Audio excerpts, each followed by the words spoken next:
flowing in their veins. Mackie and Judd on Score North and ScoreNorth.com. It can't be his team if he had one great playoff. In my memory, he's had one great playoff game, first game of this series. Otherwise, he's been MIA. I mean, Karl-Anthony Towns, you're in year 7, man.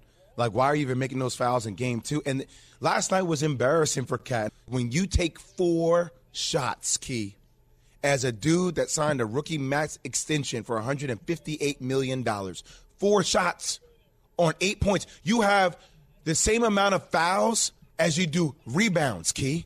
5 fouls to 5 rebounds. What are we doing? Oh, man. Welcome to our world, everybody. Welcome to our world. Keyshawn, J. Sampling.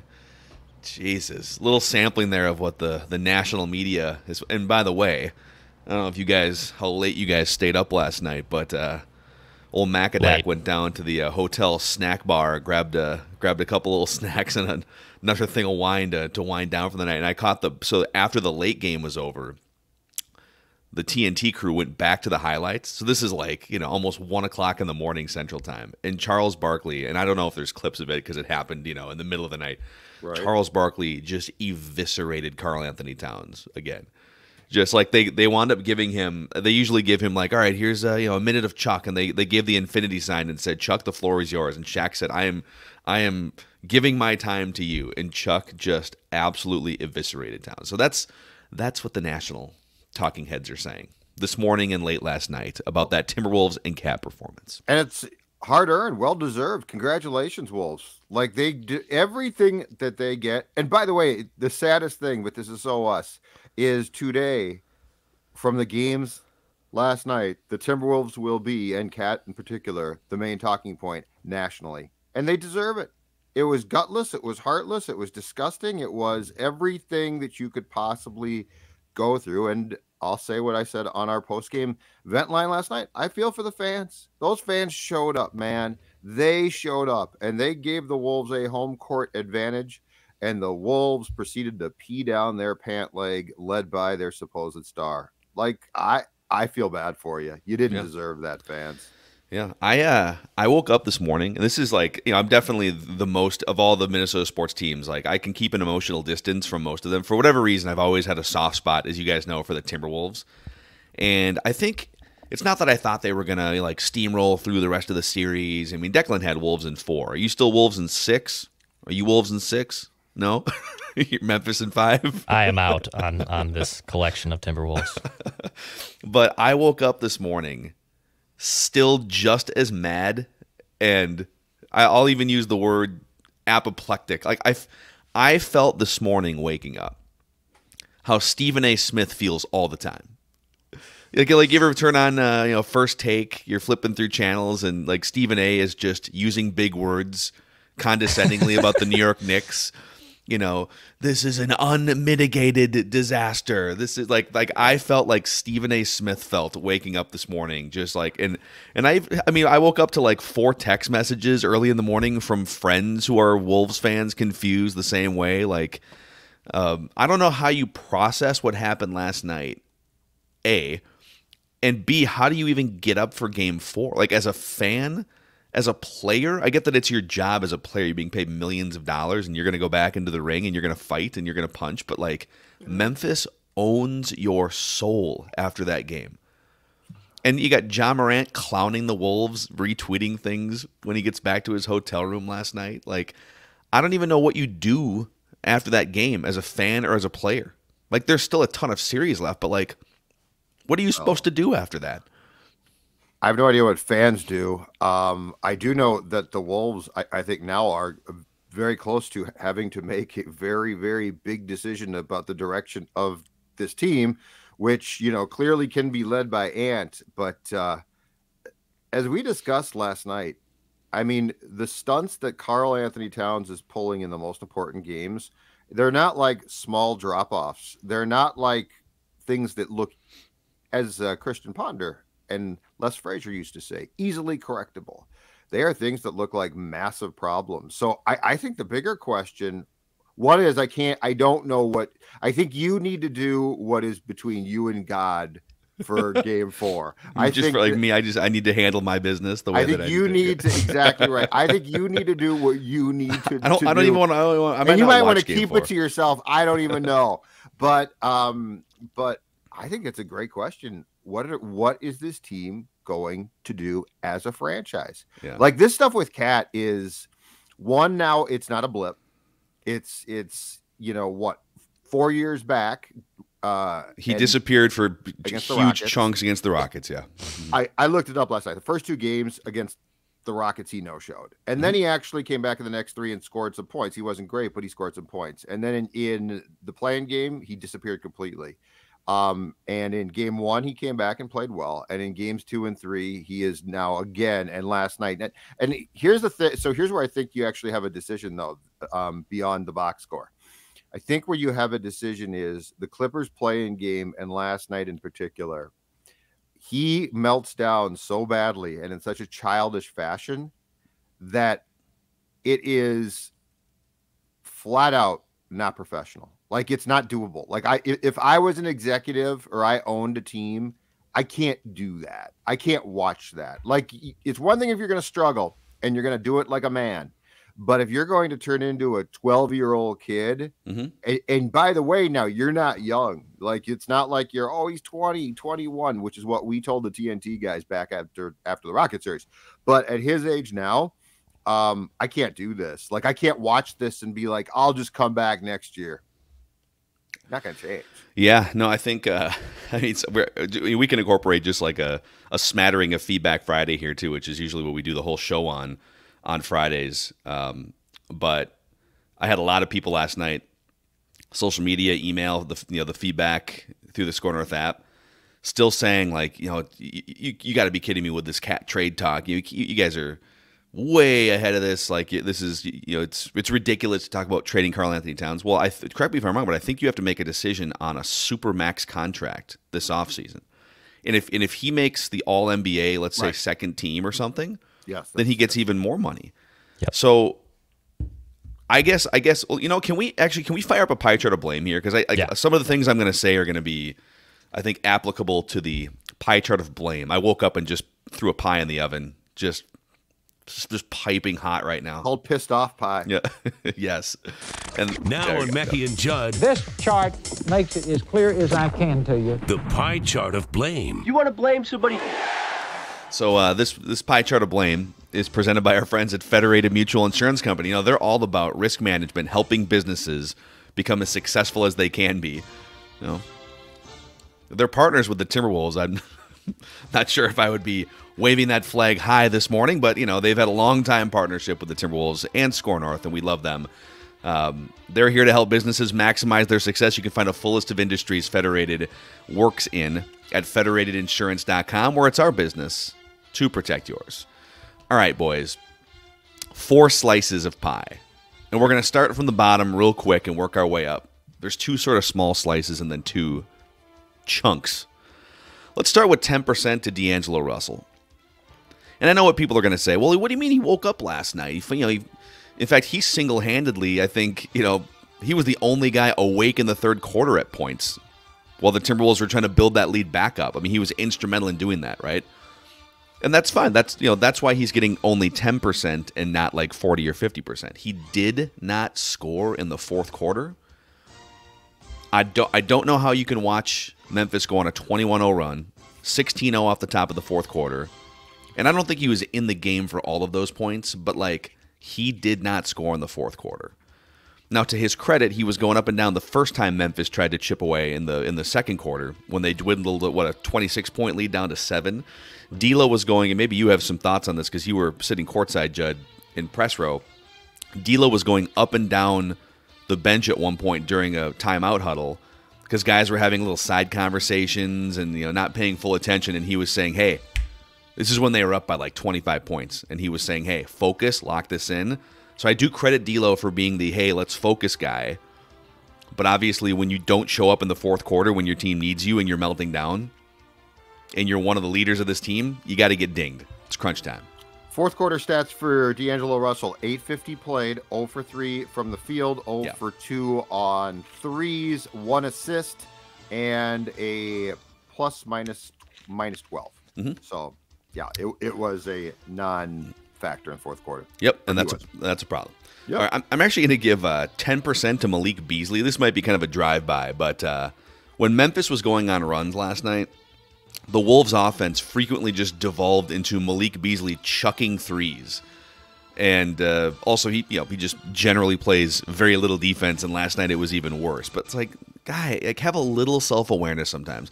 When it's going well, as it did a couple times earlier in the playoffs here, you like to ride that hot hand, but sometimes you need to just pump the freaking brakes and help get the ball to somebody who can get to the free throw line or get a layup or something. So I'm giving 10% to the lack of self-awareness of Malik Beasley, both offensively and defensively, when the Memphis Grizzlies were going on those runs. All right. Now we get to the real chunks of pie. 40% to Chris Finch. Okay. So Chris Finch watched Memphis go on a 21-0 run late in that game and did nothing. He did not call a timeout. The Timberwolves had 3 timeouts left during that early fourth quarter run. Memphis, let me find this real quick. Memphis, with less than 3 minutes to go in the third quarter, was down 79-54. 25-point deficit with less than 3 minutes to go in the third quarter. They had a lead before the halfway point of the fourth quarter, and Chris Finch did not call a timeout. Also, the Wolves seem completely shocked and overwhelmed by the inevitable Memphis runs. Why is your team letting off on the gas and shocked that Memphis would throw a counterpunch? How are you unprepared to handle that moment, especially at home? So as much good karma and goodwill as he's built up, I think he's been an excellent coach. It's kind of like Mike Zimmer in the NFC Championship game against the Eagles, where you're like, I don't know if you can just brush that one off. We can't unsee the Eagles with a backup quarterback racking up 38 unanswered points or whatever it was. You can't unsee what happened in Game 3, him not calling a timeout to try and intervene and stop it when his team was begging him for help. Well, right, and the thing about it is when his team gets flustered, and there's a large fluster factor here, they're not good enough to undo the momentum by themselves. So why he wouldn't have nobody got it. There was nobody. I am yet to talk to a person who says, well, here's why you wouldn't call a timeout there. Nobody understands why you wouldn't try and help. Somebody, that's the thing, is the bleeding started, and it started with, it was like a paper cut, and it's okay, we'll get this under control. And the next thing you know, it was like a geyser of blood pouring from the Timberwolves' lifeless body, and no one had done a damn thing. That's what I don't understand about that sequence. And you would think that coaching at some point would step in and be like, okay, let's just at least end this run right now. Allow my team to regroup because they're flustered. And they do have a lot of guys that get flustered. He pulled the same crap in that Clippers game, too. The first half of that Clippers game, the Wolves were up by 13 or 14 points. And the Clippers go on a run to wipe it all away, I think, in the second quarter. It's dude, what are you doing? And actually, the only guy to defend it was Shaq on the TNT postgame show. Shaq, he's listen, man, you don't call timeout. Phil Jackson didn't call timeout. Oh, well. It's and so Kenny stepped in and he's like, dude, or maybe it was Chuck. I think it was Chuck. Stepped in, he's like, Shaq, you're one of the greatest players of all time. Kobe was one of the greatest players of all time. Phil Jackson's letting you guys figure it out because you can figure it out. You're going to figure it out. These guys clearly can't figure it out. They're they're gassed. They're getting overwhelmed. They don't have a Shaq and a Kobe yet, anyways. Their star players pouting. Yes. Oh, well, why are you calling on? Why are you doing that to me? Well, let's get to the final slice of pie. It is the pouting star player, 40% to Karl-Anthony Towns for being soft, for having the maturity and emotional intelligence of a 12-year-old, for pulling the next question act in the post-game press conference and deflecting blame. Everything about Cat's performance and behavior is regrettable lately. And in 3 of the 4 biggest games of the season, when you need him the most, when you need his performance, you need his behavior to be in check. We're talking about a freaking 12-year-old here. And he has let you down in 3 of these last 4 games. If I were his teammate or coworker, I would feel differently about him today, justified, than I did a month ago. I had some people asking like, well, wait a second. You guys were touting him as the best 3-point shooter, big man 3-point shooter, and you guys have been praising him. Absolutely. Yes. You know what, though? When new information comes in, we reserve the right, or I'll just speak for myself, to change my opinion. And we've always had questions about, okay, once you get into a series again and defense ratchets up and adversity starts to hit, how will he react? And you've been more skeptical than I have, to your credit. You were right. I don't know how you can't feel differently about him today than you did 3 or 4 weeks ago. It's okay to feel differently about him today than you did 3 or 4 weeks ago because you've seen things that you can't unsee. I was willing to give him the benefit of the doubt on the Rockets series based on his age, and I think the national guys weren't. I think Jimmy Butler was not, but I was among the group that said, well, he's super talented. But I mean, what we have seen now at his age with his experience, inexcusable, and it's not going to change. And the other thing too is, and I think people get confused at times, not all people, but some people get confused at times by this. We are going to hammer on potential star or very talented players if they don't live up to expectations. Like Kirk Cousins, if I thought he was Ponder, I wouldn't give a damn. I'd be like, well, he just sucks. So I think people get confused about, well, you said this guy's good or you like the signing. Yes, and my expectations went through the roof. And when my expectations are through the roof, and look, when it comes to Cat's talent, my expectations should be extremely high because he is phenomenal. But his inability to process situations, to be mature, the guys that came on Vent Line last night nailed it again. He's acting like a grade school kid, okay? He deserves everything he gets now. And what I'm saying is, I think if this is what you're going to do, if you're this good and yet you're going to pull the stunts in big games that he is pulling, I don't think it's salvageable at his age because he's not going to change. And this is going to drag everybody down around him. And that's never going to change. Can the Wolves make the playoffs now? Absolutely. But can they ever be a factor with the way that Karl acts? No way. Gonna kill him. And that's another thing, too, because, well, what do you mean? They wouldn't even be in the playoffs if not for Karl-Anthony Towns. And while that is true, okay, they've made the playoffs now, and now pretty quickly, like you got to try and keep up here, right? Like pretty quickly, the conversation has to turn toward, okay, what happened in the playoffs, and then what is the next rung on the ladder, and how do you get there? And I don't know how anyone with a straight face can look me in the eye and say, no, Karl is going to be the central figure for why you get to the next rung and the next rung with the way that he has performed and behaved. That dude shot the ball 4 times last night, was pouting and taken out of the game because of foul trouble again. Like, this is a pattern. I think he had the second most fouls in the NBA this season. He's 7 years into the league, and he can't figure out how to stay in a game when the opponent puts some pressure on him. Like, and just on the press conference thing, so Johnny Krasinski is one of the best local NBA reporters in the country. Like, he's respectful. He's not a gotcha journalist. In fact, he's been so fair in some of the stories he's written about Karl-Anthony Towns over the years, writing about his mother and stuff. Like, and John asks Kat a very fair, and I would even argue, like, not softball, but like it was like a really easy question. Hey, Kat, only 4 shot attempts. What kind of went into? And I didn't even think he got the full question out. He was going to ask, like, what kind of went into the way that, what were you kind of seeing out there that made it hard to get shots off? And Kat cuts him off and says, next question. No eye contact, nothing. Dude, you're a coward. Like, wow. You're a clown show. Treat people with respect. Own up to the way that you fell short. And stop pulling the next question bit because you've seen it on, NBA TV post-game coverage. Like, dude, his behavior makes me cringe and makes me sick.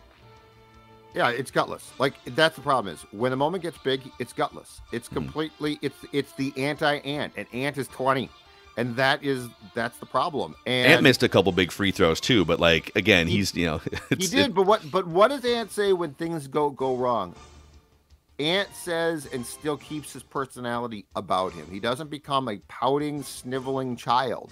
That's the thing here. Like, I mean, this guy literally now is Pouty Cat. He's Pouty Cat. That's what he is. I think that bothers me. I think his actions bother me in that sense more than the box score. The box score bothers me. His actions disgust me because, dude, you've got all the talent in the world. And, like, here's the thing, too.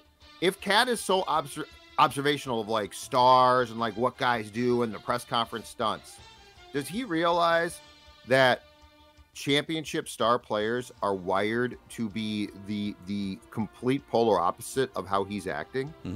No, Like, he doesn't realize that because he's. But I mean, how are you that oblivious? And I agree. I don't think he does. But how are you that oblivious to what the DNA of a championship player is? I mean, these guys are cold-blooded assassins. The playoffs in hockey, in basketball, they're hell. Like, they are hell. They're not supposed to be fun. Like, the reason why when you get handed the LOB that you're like almost in tears and celebrating and it's so much fun is because what has led up to that is hell. Yeah. Here's another sort of sociological observation about Karl-Anthony Towns. The only thing he does with conviction is complain about officiating. When you watch him in these big games, like, you can tell how insecure and unsure about himself that he is. He's not playing basketball with a game plan of, okay, I'm going to attack the defense this way based on what I've observed in the first 2 games, or I know that they're going to do this. Like, he's constantly getting wrapped up in the emotion and in the energy of the moment.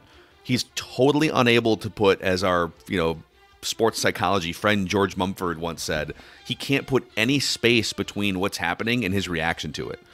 And I don't know how you can fix that when you're like, I'm sure he still has some time to mature as a human being, but like, I don't know that the Wolves have time to wait for it anymore. Like, dude, you're either locked in and you're growing as a human and as a player, or you're actively holding your team back. Can you imagine the conversations that his coworkers and teammates are having about him behind his back today? Like, if you had a coworker melt down on the level that he has in 3 of these 4 games, would you not be like texting and emailing and like, dude, what's this guy's deal? I think the key thing there is Ant probably too, because Ant wants to win championships, and I think that he is wired to be on a championship team. And I think that he's got the potential. Again, now he's young, he's 20. I think he has the potential to be a guy that leads a championship team.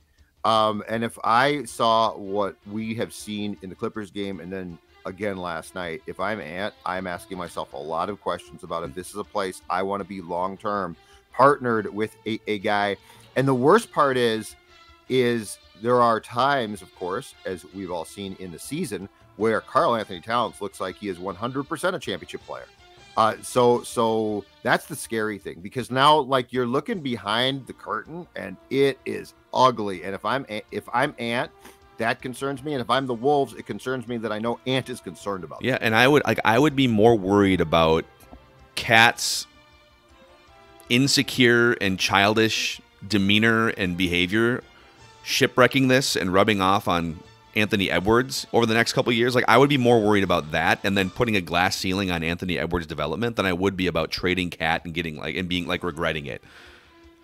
Right. I don't think we're dealing with a Kevin Garnett situation here or a David Ortiz situation where you're going to ship someone off and they're going to flourish and win championships. I think if you were to trade Karl-Anthony Towns, I think he's going to he's either going to have to be the 3rd guy on a borderline championship team, and at this point, I would have major questions about his ability to even do that, or he's just going to be a 25-12 guy on a team that wins 30 games. But that, to me, that's sort of the future that he's staring at, unless there's a drastic turnaround in behavior. Beyond Cat, I also hate the fact, and it starts with Cat, but I hate the fact that this team is so mentally fragile, especially with Pat Bev there. But as a collection, when things start to go wrong, they pull the ultimate meltdown. Like, nobody comes unraveled like the Wolves do. It is unbelievable. And I think that the problem last night too, and because Cat was so bad, I think roles get screwed up. Beasley, who at times has been great, at times has been bad, but last night I think he started to jack up shots because everyone was hyper ventilating and trying to stop the run, that he just started to jack up shots arbitrarily. Like, there was no plan, and I blame Finch as well. But like, everybody, how can you think that you have a team that can even approach winning a playoff series, forget a championship, when it's as mentally fragile and comes undone. Like at the first sign of trouble, these guys come unglued. Game 2.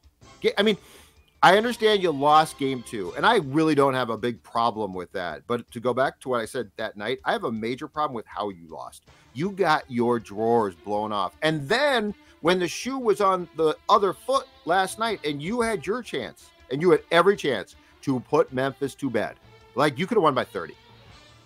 You weren't able to do exactly what Memphis did to you, which was bury you. Just the overall mental weakness and fragility, and I do think it starts with Cat, but overall, including Chris Finch, really concerned me. Because again, you're not going to win. You're not going to get near a playoff series win being this mentally unstable as a team. Yeah. So that's your pie chart of blame right there for one of the most embarrassing losses in the history of an embarrassing franchise over the last 30 years. So real quick before we say goodbye here and get on to Royce Judd's Hockey Show, Purple Daily for the day. Game 4 is tomorrow. Like there's going to be a Game 4, and then there's going to be a Game 5. We're guaranteed a Game 4, Game 5. Do the Wolves have a chance to win still? That's what I'm having a hard time with here. Is they were good enough to build a 26-point lead and then a 25-point lead, right? They're clearly talented enough and good enough to build leads.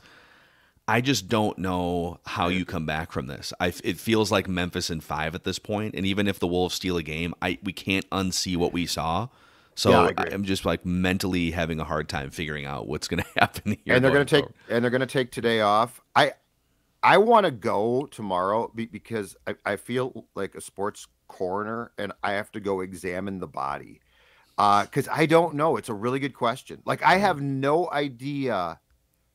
I mean, it's like, for lack of a bit better analogy, it's like a huge storm blew through the town and the damage has to be assessed. Yeah. I can't answer your question. It's no different than this year's Vikings teams, dude. They've built leads. They looked great. They had the formulas of winning a football game early, but they couldn't close things out. Same applies to basketball. You can get up 15, 20 points, and you can look like the best team in the NBA in the first quarter. But if you can't close out a half, if you can't close out a game, and the other team has superior players, and you don't know how to lock that down, that's on you.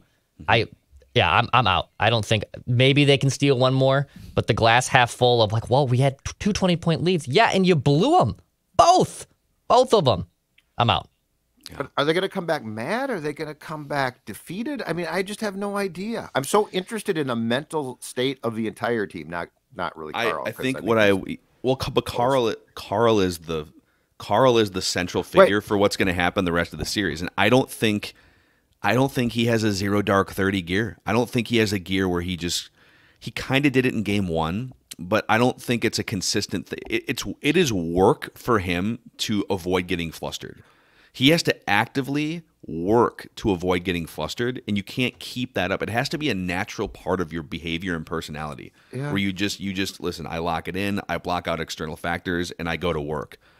That's not his natural state.